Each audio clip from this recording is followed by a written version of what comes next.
Bom dia, irmãos. Vamos abrir as nossas Bíblias no Evangelho de Mateus. Evangelho de Mateus, capítulo 5. Mateus, capítulo 5, vamos ler dos versos 13 até 16. Esse é o nosso texto-chave. Nós vamos ler outros textos, mas esse é o nosso trecho principal. Evangelho de Mateus, capítulo 5, versículos 13 a 16. Vós sois o sal da terra, mas se o sal perder suas qualidades, como restaurá-lo? Para nada mais presta, a não ser para ser jogado fora e pisado pelos homens.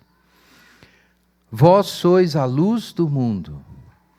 Não se pode esconder uma cidade situada sobre um monte, nem os que acendem uma candeia a colocam debaixo de um cesto, mas no velador, e assim ilumina todos os que estão na casa. Assim resplandeça a vossa luz diante dos homens, para que vejam as vossas boas obras e glorifiquem vosso Pai que está no céu. Amém. Obrigado, Senhor, pela Tua palavra, nos ilumina nessa manhã, em nome de Jesus. Amém. Os irmãos podem se assentar.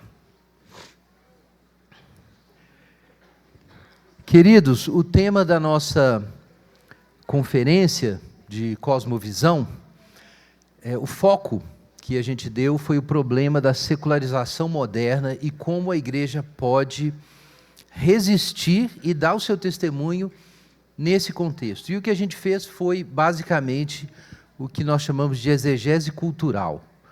A gente não se debruçou sobre textos bíblicos primariamente. A gente procurou entender, a partir de princípios de uma visão cristã de mundo, sim, mas procurou entender o que está acontecendo no mundo hoje, como funciona a sociedade moderna, quais são seus valores centrais e de que modo esses valores centrais resistem ao Evangelho. Então a gente focou muito nisso, cosmovisão do self, a ênfase na autoafirmação e na busca de autenticidade como um valor acima de outros valores. Falamos sobre como isso caracteriza a secularidade moderna, né? Então os pagãos desfrutavam das coisas ordinárias da vida, associando-as aos deuses. Os cristãos entenderam que os deuses não existem, então as coisas do mundo se tornaram simplesmente coisas ordinárias. Mas, como são todas as coisas criadas por Deus, do Senhor é a terra e a sua plenitude, os cristãos entendiam que o mundo é uma grande mesa. Como lá no Éden, né? Deus plantou um jardim, tinha todas aquelas árvores, e Deus se encontrava com o homem ali. Então o mundo é uma grande mesa na qual a gente se senta para comer com Deus. Mas o homem moderno rejeitou a crença nos deuses e a crença em Deus também. Então, o mundo não significa nada, são só coisas sem sentido que a gente usa. A única coisa que faz algum sentido para o homem moderno é o seu próprio florescimento. E isso é o traço, a grande marca da secularização moderna. É uma sociedade que não tem fins superiores, nem uma imagem moral da realidade, nada além da busca de autorrealização, da busca de autenticidade e bem-estar pessoal. E toda a nossa civilização está organizada ao redor disso. Esse é o grande desafio da sociedade secular. E vejam, ser igreja, sermos cristãos, no mundo romano, que é um mundo pagão, é muito diferente de ser cristão em um mundo que foi cristão e não é mais. Um mundo que aprendeu a desencantar a realidade natural, criada, mas que não vê nenhum propósito superior para a vida humana. Então, esse outro mundo, o mundo que já foi tocado pelo cristianismo, mas abandona o cristianismo, é o mundo do anticristo, nesse sentido. É um mundo em que alguns valores cristãos são sequestrados, são amputados da fé cristã e continuam sendo afirmados, mas não havendo mais fé em Deus nem fé em Jesus, o ponto de referência é o próprio ser humano. Então esse é realmente o mundo do anticristo. É um mundo em que você vai buscar ser ético como um modo de se autoafirmar. É uma contradição, sim, mas é o jeito que funciona hoje. Ao invés de você glorificar a Deus e servir a Deus. É um mundo diferente do mundo pagão. Esse é um mundo secular. Não existem fins superiores a essa busca de autoafirmação e de felicidade pessoal. Até mesmo a religião é alterada por isso. Muitas pessoas buscam a religião e buscam o cristianismo, e às vezes vão às igrejas, porque acreditam que a fé e a experiência religiosa agregam valor. São coisas que contribuem no processo de se encontrar e de ser uma pessoa feliz e de sucesso, que te ajudam no processo de autorrealização, ou de autoatualização. Então, muita gente se relaciona com a fé assim e às vezes nem percebe isso. A certa altura na vida, quando tem um grande choque, conflito moral, é que muitas vezes as pessoas descobrem que elas não estavam exatamente seguindo a Jesus e tomando a cruz, mas acreditando que a religião contribuiria para elas alcançarem uma plenitude pessoal e serem plenamente felizes. E vejam, não é que o Evangelho não vai trazer isso, mas tem uma ordem, né, no Evangelho. Quem quiser salvar a sua vida, perdê-la, mas quem perder a sua vida por amor de mim e do Evangelho, preservá-la para a vida eterna. Então a questão é a ordem, é diferente. O foco não pode ser a sua autoatualização, a sua busca de felicidade e de bem-estar. O foco precisa ser a busca do bem, que está em Deus. Eu ensino, eu brinquei ontem de São C.S. Lewis, se você encontrar isso nos livros dele, ninguém conhece o São C.S. Lewis aqui, né? Porque vocês conhecem C.S. Lewis, o cara das Crônicas de Nárnia? Tudo bem.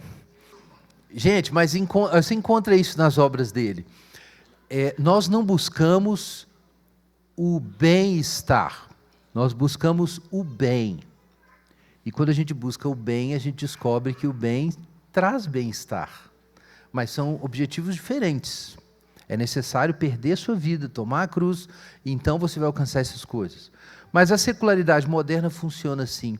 E aqui há uma grande tentação para o cristianismo, um grande desafio, mas também uma grande tentação. Essa sociedade da autoafirmação e da autoatualização está muito preocupada, extraordinariamente preocupada com a sua autoafirmação pública.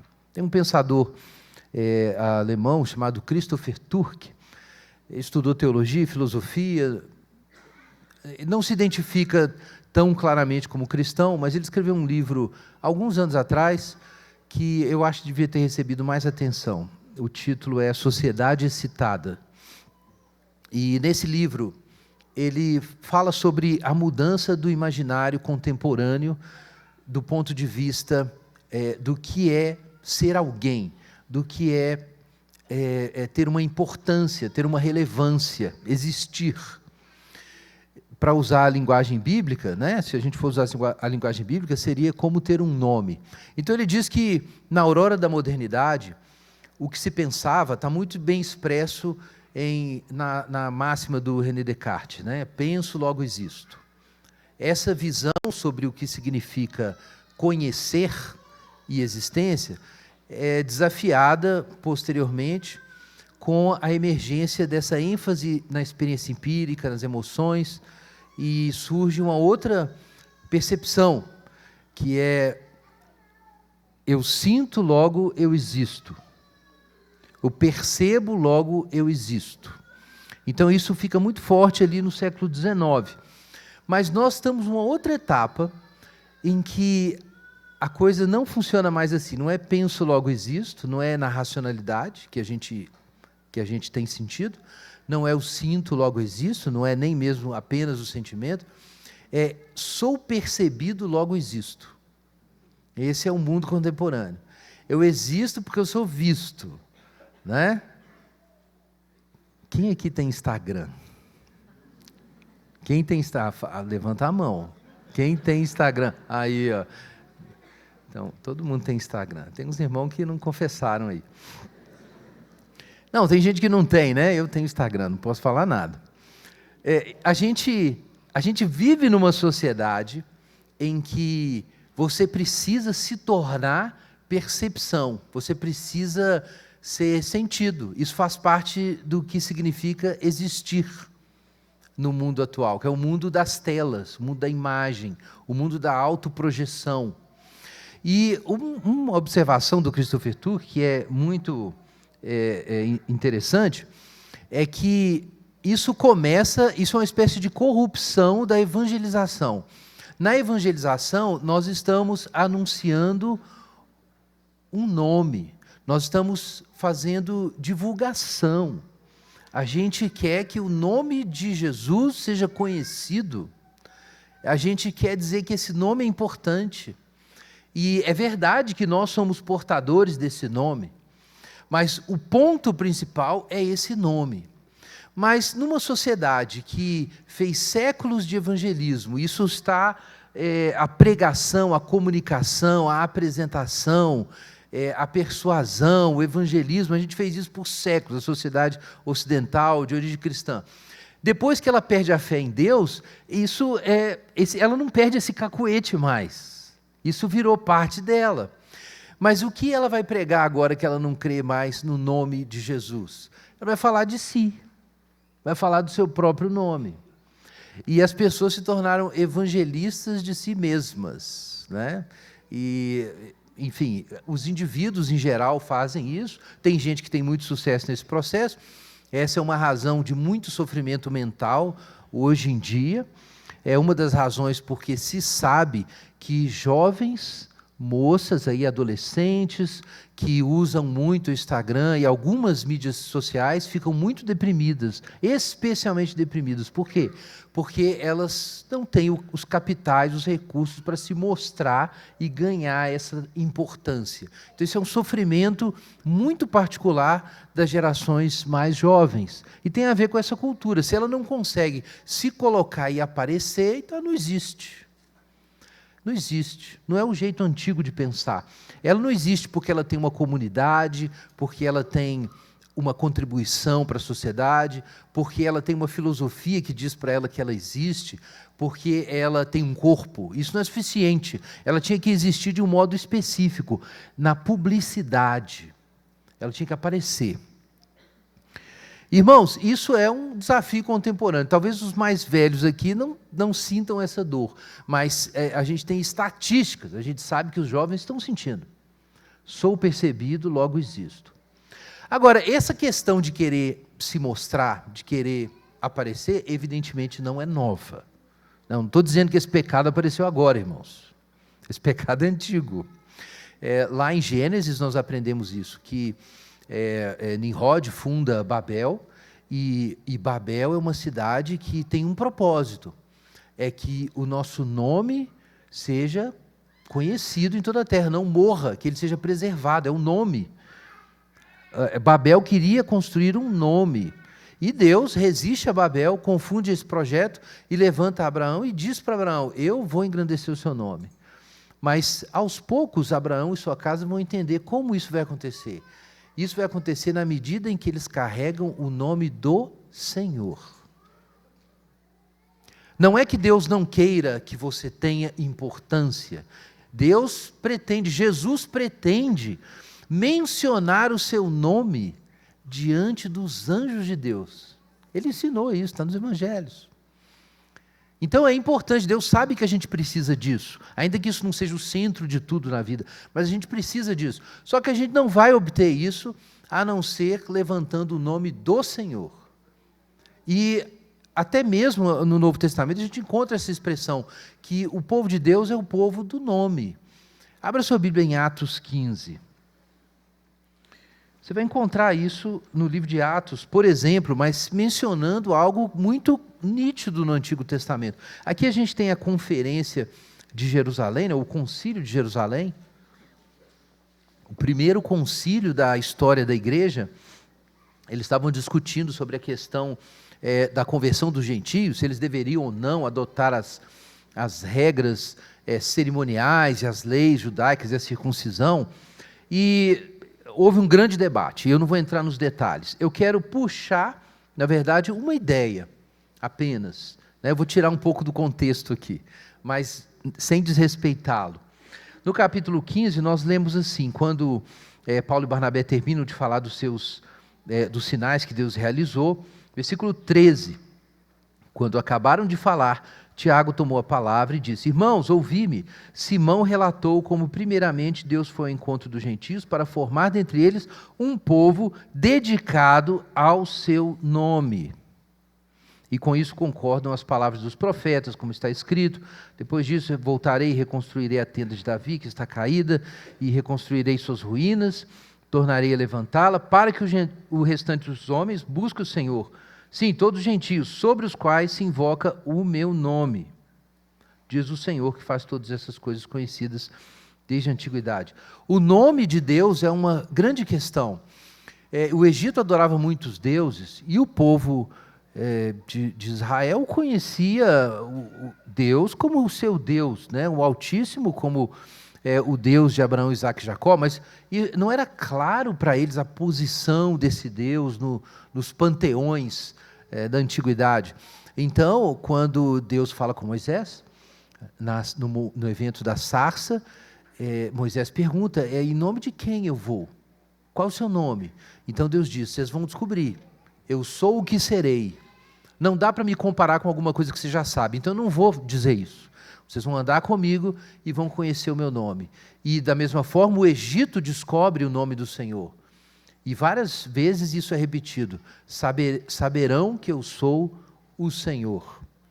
Então o nome de Deus vai se manifestando, vai se revelando na medida que Deus vai andando com o povo, e o povo vai entendendo então que eles foram separados para ser a nação sacerdotal, um povo de reis e sacerdotes com um propósito: carregar o nome de Deus. Mas eles caem em pecado, quebram a aliança e são mandados para o exílio. E lá em Ezequiel nós vamos ler o Senhor dizendo: olha, não é por causa de vocês, mas por causa do meu nome que foi profanado entre as nações, que eu vou tirar vocês e vou trazer vocês de volta. E vou purificar o seu coração, dar um outro coração, por causa do meu nome. E depois nós encontramos em Daniel a mesma coisa. No livro de Daniel, no momento que está se aproximando ali, a conclusão do período do exílio, Daniel entende isso pelos livros e começa a interceder e diz claramente isso, que Deus se mova, faça alguma coisa pela cidade que carrega o seu nome.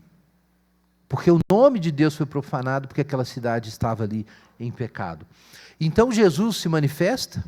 Jesus é o portador do nome e ele nos ensina a orar, não é isso? Está aqui inclusive no Sermão da Montanha. Santificado seja o teu nome. O que é essa oração? Não é só uma fórmula litúrgica para embelezar o momento de culto, de oração. É uma oração para que Deus restaure o seu povo de modo que o nome dele seja glorificado. É uma oração para que Deus exalte, santifique, abençoe esse povo, porque isso traz fama e glória para o nome do Deus desse povo. Nós, o povo de Deus, somos os portadores do nome de Deus. Quando a gente entra em pecado, quando a gente apostata, quando a gente foge das nossas obrigações, da nossa vocação, o nome de Deus é profanado entre as nações. A fama de Deus é profanada, manchada. E isso acontece recorrentemente na história do povo de Deus. Essa é uma grande questão. É se o povo vai ser um povo sacerdotal ou não. Se a presença desse povo traz louvores a Deus ou não. É um desafio que a gente tem. E esse é o sentido aqui de Mateus capítulo 5. Vós sois a luz do mundo. Qual é o objetivo de Deus formar esse povo? É que a luz resplandeça diante dos homens, para que eles vejam as boas obras e glorifiquem a vosso Pai que está nos céus. Esse é o objetivo da igreja. É o povo do nome. É levantar o nome do Senhor. Então a gente precisa honrar o nome do Senhor com as nossas palavras e os nossos atos. A gente tem que vir aqui cantar, né? Cantar as belezas de Jesus, as belezas de Deus. Mas a gente precisa crer e viver isso entre os homens. Nós precisamos ter vidas nas quais a luz divina transpareça. Isso significa que as pessoas olham para a sua vida e a sua vida não apenas tem uma qualidade, mas ela está apontada para cima. Eu mencionei ontem, até passei o slide aqui do Gabriel Medina, aquela foto espetacular que tiraram dele naquele momento em que ele voa, é um momento de transcendência, e ele aponta para cima. Então ele está alto, acima de tudo, mas tem alguma coisa mais alta ainda. E teve gente que especulou, ele fez assim porque ele é o número 1, a cabeça do incrédulo. É o número 1, mas ele deixou claro que não é isso. Ele apontou para cima porque a glória é de Deus. Então, vejam bem, glorificar a Deus não te impede de subir, não te impede de voar. Pelo contrário, quanto mais alto você entende que Deus está, mais honrado é o ser humano feito à imagem de Deus.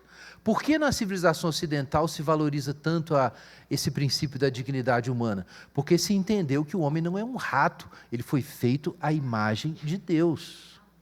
E à medida que o homem descrê de Deus, se afasta de Deus, ele vai se degradando. Então, não existe um conflito entre elevar o nome de Deus e ter o seu nome elevado. Não foi a promessa para Abraão? Engrandecerei o teu nome, mas Abraão foi entendendo, Abraão e sua casa, que era necessário levantar o nome de Deus. E só assim, de forma genuína, verdadeira, o nome da casa de Abraão seria levantado. Então, o objetivo da igreja é que o nome de Deus seja reconhecido, que Deus seja glorificado. Nós somos o povo do nome. Essa é a preocupação da sua vida cristã, deve ser. No dia a dia, você está dentro de casa? Vocês aqui também estão dentro de casa? Quando vocês estão em casa? Não sei, dentro de casa, você está ali com sua esposa, com seus filhos, como você deve se comportar? É muito simples. Você tem que se comportar de um jeito que as pessoas ali queiram ser amigos de Jesus.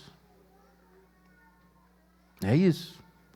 Tem que existir na sua vida uma amizade com Deus, um compromisso com Deus, que faça essas pessoas quererem participar disso. Isso é levantar o nome de Deus. Isso é levantar o nome de Deus. O seu objetivo para as pessoas próximas de você é que elas conheçam como Deus é bom, como Deus é maravilhoso, como Deus é superior, como Deus é suficiente. Você quer que elas saibam disso. É assim que você evangeliza seus filhos, evangeliza sua esposa, é assim que você evangeliza os seus amigos. Você acredita nesse nome. É por isso que você divulga esse nome, você fala desse nome. E você não apenas fala, e esse é o ponto que eu estou destacando aqui, são boas obras, são gestos que mostram que existe algo muito importante. Então alguém viu o Gabriel Medina subindo e falou: nossa, o surf é muito importante, as ondas são muito importantes, o esporte é muito importante, mas por que ele está apontando para cima? Porque tem alguma coisa muito melhor e muito mais importante, que suspende a vida humana do ordinário, que faz o ordinário ficar translúcido, que faz a glória de Deus atravessar aquilo e como uma luz que atravessa o vitral, nos alcançar. Então, a igreja precisa fazer os lugares onde ela está ficarem assim, translúcidos. E assim o nome de Deus é glorificado nas coisas ordinárias. Isso é o que a gente precisa fazer na sociedade secular, que não tem outro horizonte a não ser a autoafirmação. Mas, irmãos, é um grande desafio fazer isso numa sociedade em que todos estão ocupados em aparecer. Isso não é simples. Porque no meio do caminho você pode se perder. E isso não é um problema novo. Jesus diz aqui, Mateus 5:16. Leia de novo na sua Bíblia.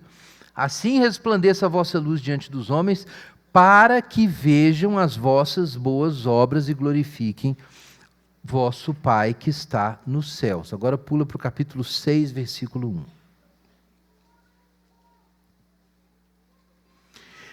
Cuidado para não praticardes boas obras diante dos homens, a fim de serdes vistos por eles.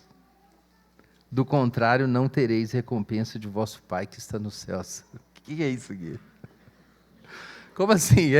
É para aparecer ou não? Né? Porque o primeiro diz assim: resplandeça a vossa luz diante dos homens, para que vejam as vossas boas obras. Guardai-vos de praticardes vossas boas obras diante dos homens, para seres vistos por eles. Eu imagino que os irmãos tenham visto já que esse negócio parece que não encaixa, né? Quem já tinha visto isso aqui?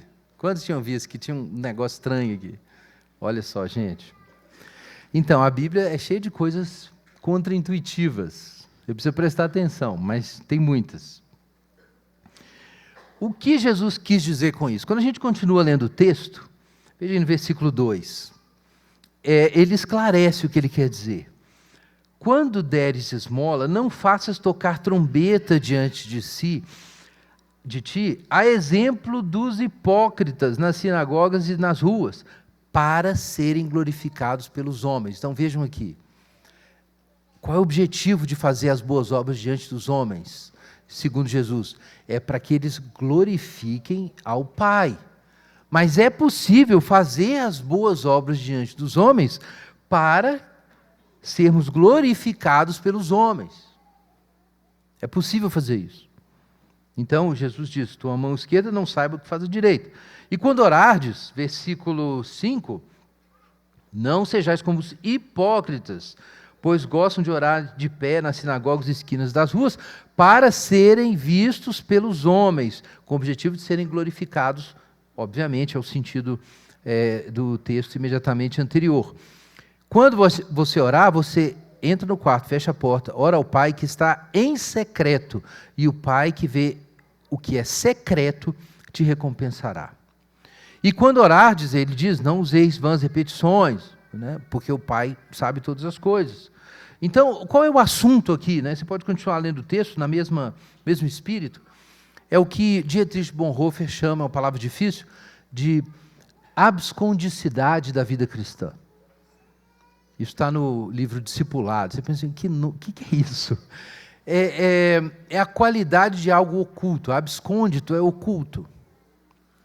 E o ponto é que a vida cristã é uma coisa oculta.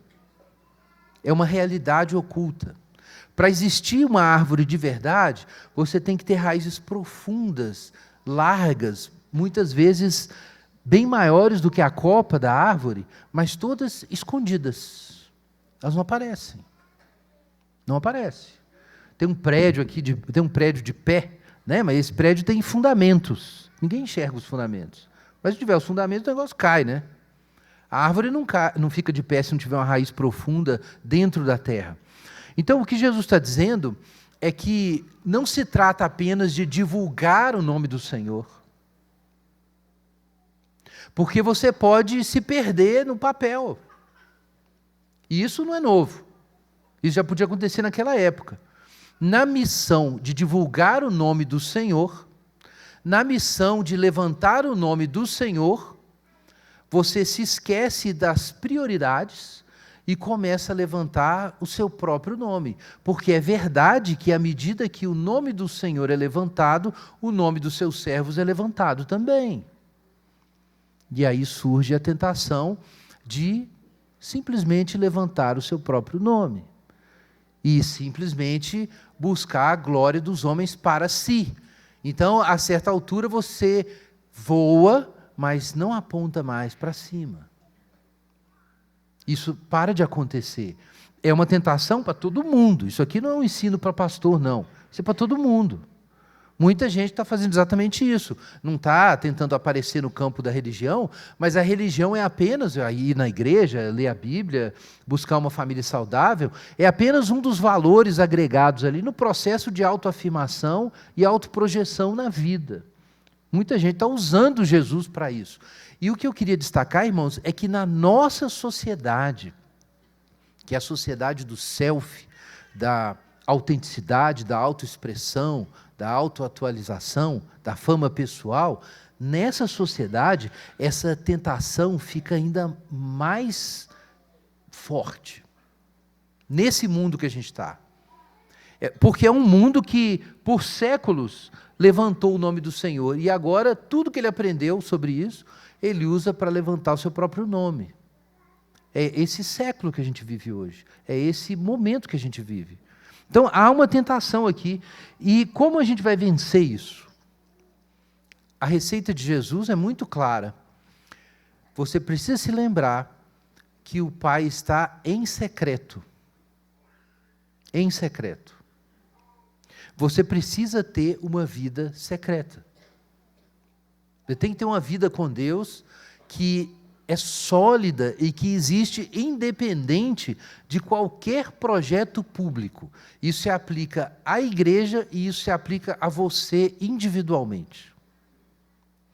Irmãos, se o secularismo significa precisamente que as pessoas não acreditam que há um Deus no céu e que existe um propósito além da minha autoatualização, se esse é o mundo que a gente está, quando você não tem uma vida secreta com Deus, você está secularizado.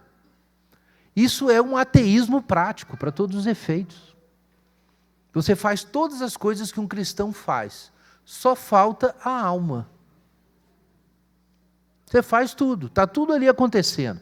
Você vai para a igreja, você tem uma família, você trabalha, você está fazendo bem por aí, você abre um negócio, dá emprego para os outros, você cria novos produtos, melhora um campo da sociedade, traz sua contribuição, se envolve com a política, e você está fazendo isso tudo, e como cristão, especificamente, você diz que está fazendo isso para a glória de Deus, mas é uma grande palmeira imperial sem raiz, vai cair esse negócio.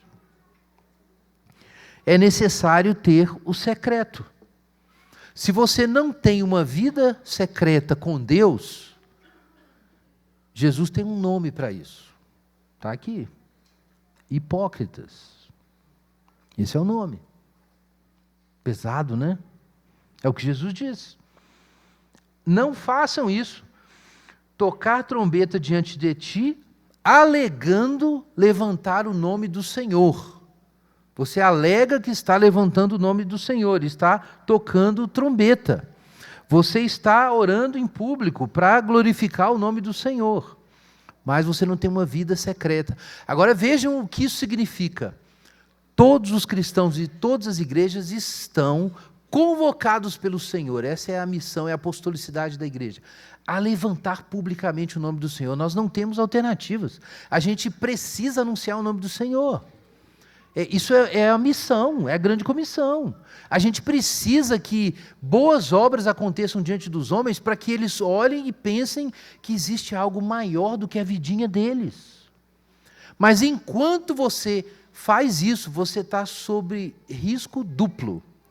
Porque se você fizer isso sem guardar a sua vida em secreto, sem lançar as raízes profundas na relação com Deus, então nesse momento você se torna pior do que o incrédulo. Porque o incrédulo, ele deu uma banana para Deus, mas você está fingindo, então você é um hipócrita. É pior que o gentio. É por isso que a igreja pode ser uma coisa tão maravilhosa quando ela é viva e tão feia quando ela é morta. Esse é o problema, e muita gente perde a fé na igreja por isso. Mas o padrão para pensar o que é a igreja não são as igrejas mortas, são as igrejas vivas. O padrão não é o cristão que capotou, né, que chutou o pau da barraca. A referência tem que ser quem ficou de pé até o fim. Muitas vezes quem usa os erros da igreja e de cristãos próximos como justificativa para pecar é só mais um hipócrita, está se enganando. Mas, irmãos, a gente precisa levar a sério essa tensão que Jesus estabeleceu. Na medida em que a gente cumpre a missão e se compromete com a missão, a gente precisa aprofundar a nossa comunhão com Deus. Nós precisamos de comunhão com Deus. Isso significa uma vida em secreto. Se você não tem um momento em que você busca a Deus, se a glória de Deus e a comunhão com Deus não está presente em vários aspectos da sua vida ordinária, você vai ficando oco aos poucos. Isso se torna uma espécie de ateísmo prático, você vai acabar um cínico. Isso é extremamente importante nessa sociedade, como eu disse, da autoapresentação. Se fôssemos pensar proporcionalmente, eu diria que em cada momento que você precisar aparecer, e eu não estou falando só no âmbito da igreja, estou falando em qualquer lugar, nos estudos, no trabalho, no seu emprego, na política, seja onde for, na vizinhança, em todos os lugares, em todos os momentos que você precisar ficar evidente, você precisa fazer um movimento em direção a Deus. Sobe a copa, abre a raiz. Você não pode fazer nenhum movimento público sem fazer um movimento privado. Você não pode fazer nenhum movimento em direção à importância social, à relevância, vender mais, ampliar cursos que você está produzindo, ser mais conhecido no trabalho, na sua área profissional, no próprio trabalho da igreja, evangelizar, gravar um álbum musical novo, seja o que for. Todos os movimentos que você fizer em direção ao público, como povo do nome de Deus, precisam ser acompanhados de movimentos para dentro, movimentos para baixo, para a raiz, para o solo, para se alimentar do Senhor, para beber do Senhor. Você precisa fazer isso sistematicamente. E eu digo literalmente todos os momentos, abriu o Instagram para postar, você tem que pensar nisso. Nós temos que orar antes de fazer essas coisas. Irmãos, estou falando aqui como um réu confesso. A vida pública se tornou hoje um lugar de pecado e hipocrisia como nunca antes. Como nunca antes. Se isso era uma questão quando Jesus ensinou no Sermão da Montanha, isso é uma questão muito maior hoje em dia. Mas eu não quero dizer com isso que a solução é a gente se ausentar da vida. Não é isso. Eu quero lembrar os irmãos que nós não temos opção. Jesus nos disse que nós temos que nos guardar de fazer boas obras com o propósito de sermos vistos pelos homens. Mas ele deixou muito claro que o nome de Deus não vai ser levantado se nós não formos vistos pelos homens. Então a questão é como a gente faz isso. Abra sua Bíblia em Colossenses capítulo 3 e a gente vai encerrar com esse trecho da palavra. Aqui Paulo está ensinando sobre a família, sobre casamento, sobre a ordem da casa no ambiente romano. E haveria muitas coisas interessantes para falar, mas novamente eu quero pensar aqui algo que Paulo diz, que fala muito ao meu coração. Colossenses capítulo 3, quando ele está falando sobre os servos, no versículo 22. Veja o que ele diz aí, Colossenses 3, 22. Servos, obedecei em tudo a vossos senhores. Colossenses 3, 22. Obedecei em tudo a vossos senhores deste mundo. Agora vejam. Não servindo só quando observados, como quem quer agradar os homens, mas de coração íntegro, temendo o Senhor. E tudo quanto fizerdes, fazei de coração, como se fizesseis ao Senhor e não aos homens, sabendo que recebereis do Senhor a herança como recompensa. Servi a Cristo o Senhor. Irmãos, vejam o que Paulo propõe aqui. O que Paulo está dizendo é que cada gesto que você realiza, cada ato de serviço, pode ser feito na presença do Senhor, para o Senhor. Depende do que para isso acontecer? Depende de você ter imaginação.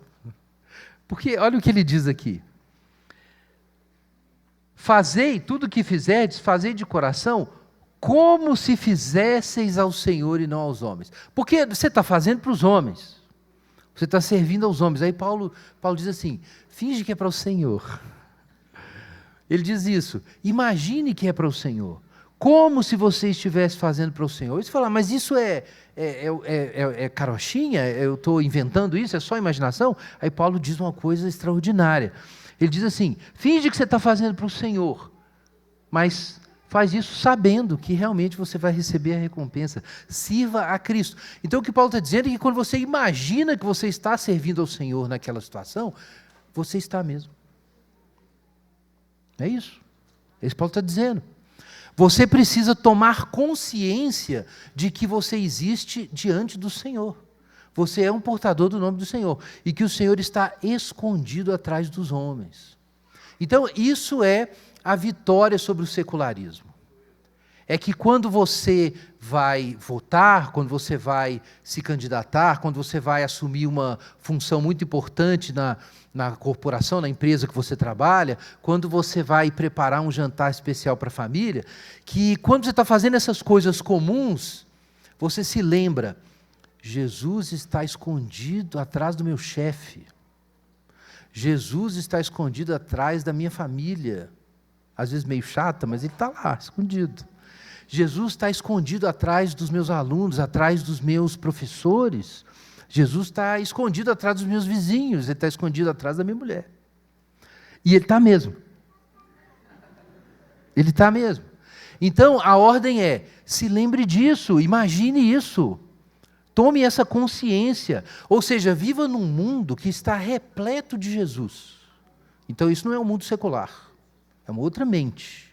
No mundo secular, nada faz sentido, não tem transcendência, o único objetivo sou eu. Mas se você é crente e crê que Deus existe, de fato, então Deus está aí. Deus está presente providencialmente e de forma onipresente em todas as situações, em todos os desafios, em momentos bons, quando Deus te dá um prazer. Você não pode abusar, mas você pode agradecer, porque é Deus que está te dando, você tem uma experiência boa, Deus te deu. O sol nasceu? Por que ele nasceu? Porque Deus faz o sol nascer sobre justos e injustos. Você sentiu o calor do sol? Hoje ainda não deu, né? Você vai sentir ainda. Você sentiu o calor do sol? Não é só o sol. Deus faz nascer o seu sol sobre justos e injustos. Nunca é só o sol. Isso é coisa de gente secularizada, que não crê em Deus. Para nós nunca é só o sol, é o sol de Deus, são os raios de luz de Deus, é o calor de Deus pelo sol nos alcançando. E também nos desafios, e também nos serviços. Quem que você está servindo? A Cristo o Senhor. Então, se você se lembra que Deus existe em todos os momentos, aí sim você vai conseguir fazer o que Jesus disse, levantar o nome do Senhor sem buscar a glória para você mesmo. Fazer boas obras resplandecerem diante dos homens, para que Deus seja glorificado, sem buscar tocar trombeta diante de você e roubar a glória de Deus. Para nós sermos um povo do nome do Senhor, um povo que carrega o nome do Senhor publicamente, nós precisamos reconhecer a presença do Senhor em todos os lugares.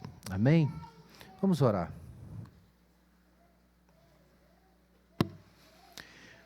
Pai Santo, em nome de Jesus, nós clamamos, ó Deus, cada um de nós individualmente e como igreja, coletivamente, pelo Teu socorro.